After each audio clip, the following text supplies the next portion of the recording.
Nange about the process. It has taken me so long to heal. That's why I don't want to go into the details of what I'm forgiving. I am forgiving everything. Abaana bange bonna mbasonyiye.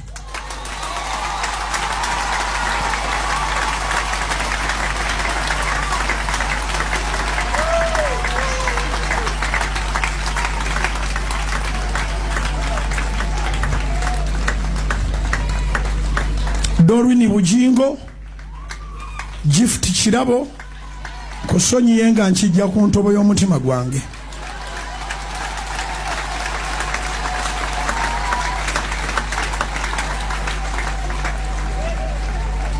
Winnie Treasure Bugingo, kusonyiye nga nkijja ku ntobo y'omutima gwange.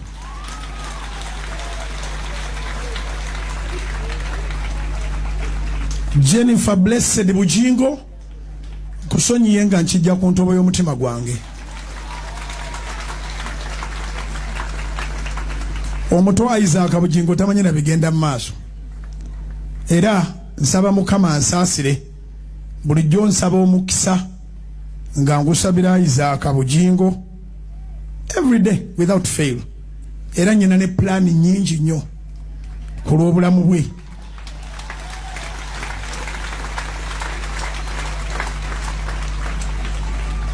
Newe emirembe mu mutima gwange simulinako access for the last 5 years. Naye yensonga lwaki buli lunaku muteeka mu mikono gya Mukama kubanga sinze Mukama. Mukama yamulabirira naye okuva olwaleero nga mmaze okujja omugugu guno ku mutima gwange, abaana bange bonna n'abateekanga mu maaso ga Mukama ng'asaba. Sikakiddwa, siwalirizibwa, ntegeera bulungi, ndi mulokole, njagala okugenda mu ggulu, olunyiri lwogera nange ate nze ne njogera n'abalala.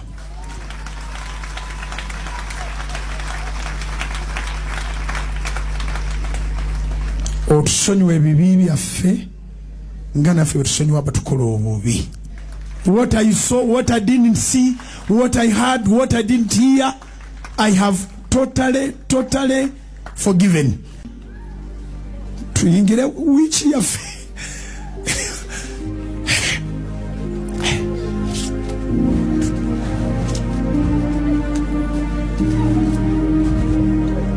Forgive tonight.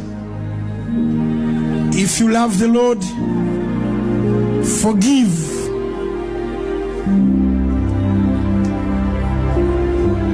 My daughters knows where to find me.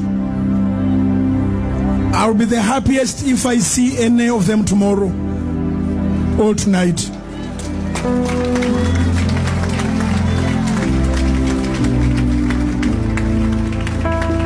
I repeat, my daughters knows where to find me. I have never blocked anyone's phone. They are free to call, to send a message. For the last 7 years, we've not chatted. We've not talked to each other. No message, no what. But as for me, the door is open. And I want to release the blessings as a father. The blessings of my Father in heaven, the Son and the Holy Spirit, and the blessings of I as their parent. I pray that they live a good life, a life that was predestined to Doreen, to Winnie, to Jennifer, and to Isaac.